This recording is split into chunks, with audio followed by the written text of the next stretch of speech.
Thank you for your interest in learning more about the Insurance Consumer Bill of Rights, presented by the Insurance Literacy Institute. I'm Tony Stewart, the founder of the Insurance Literacy Institute, and I will be introducing you to the Insurance Consumer Bill of Rights. The Insurance Consumer Bill of Rights was created to ensure that consumers have all of the necessary information that can be easily provided by insurance agents and companies.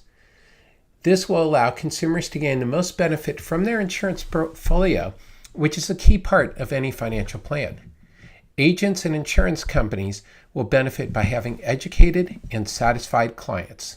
Insurance premiums can approach or even surpass monthly housing costs for most Americans, adding in all types of insurance, including health.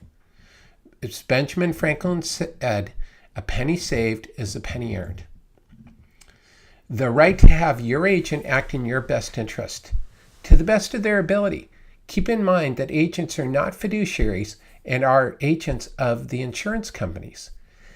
An agent recommendation should not be influenced by commissions, bonuses, or other incentives, cash or non-cash. An agent should not collect a fee and a commission from the same client for the same work. No double dipping. The right to receive customized coverage appropriate to your needs. An insurance agent should review your potential coverage needs per each line of coverage under consideration and take into account any existing coverage. Any new recommended coverage must fill a need, a gap in coverage.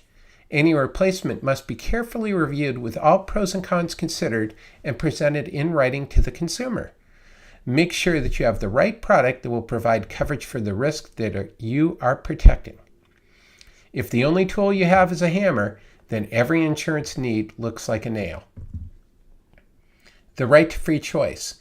You have the right to receive multiple competitive options and to choose your company, agent, and policy. Agents, brokers, and companies must inform you in simple language of your coverage options when you apply for an insurance policy. Different levels of coverage are available, and you have the right to know how each option affects your premium and what your coverage would be in the event of a claim. You better shop around, as the Miracles once sang. The right to receive an answer to any question. You're the buyer. You have the right to ask any question and to receive an answer. The answer should fully and completely address your question and/or concern in full and be understandable. If you don't understand something, you as the buyer have a duty to ask questions, and if you still don't understand, you shouldn't buy that policy. The right to pay a fair premium. Full disclosure on how policy premiums are calculated and the impact of different risk factors specific to the type of coverage proposed.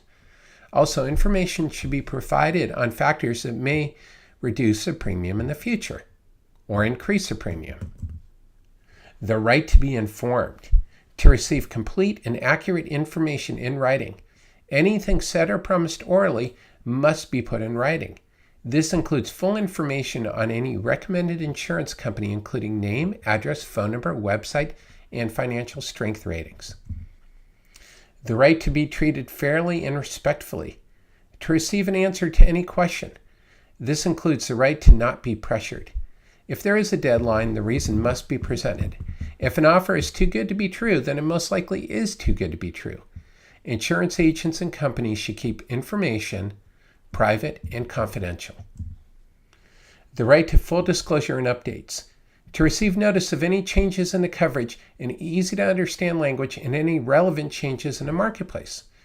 All relevant information and disclosure requirements, required or not, on an insurance product must be presented to the client. To receive in writing a summary of all surrender charges, length of surrender period, and any additional cost for early termination. In any replacement situation, all pros and cons must be submitted in writing. To receive an in-force illustration based on current assumptions. The right to quality service and fair handling of claims. To have your coverage needs reviewed at any time upon request, whenever a major event would impact coverage, and at least annually. To determine if changes have occurred with a client or in the marketplace that would dictate changes to the insurance coverage. This includes prompt assistance on any claims. The right to change or cancel your coverage and to be notified of any change. without any restrictions or hassles, and to know when an insurance company makes a change to your coverage. This Bill of Rights does not address your responsibilities. Your responsibilities regarding your insurance coverage can be found in your insurance policy. Failure to meet your responsibilities may affect your rights. To sign our petition supporting the Insurance Consumer Bill of Rights at change.org, click on the link. Thank you for taking the time to learn more and for supporting the Insurance Consumer Bill of Rights. To learn more about the Insurance Literacy Institute, feel free to visit our website for many free resources and other information. And of course, sign up to our Insurance Literacy newsletter to keep up to date on the latest in insurance literacy news. Thank you for your time.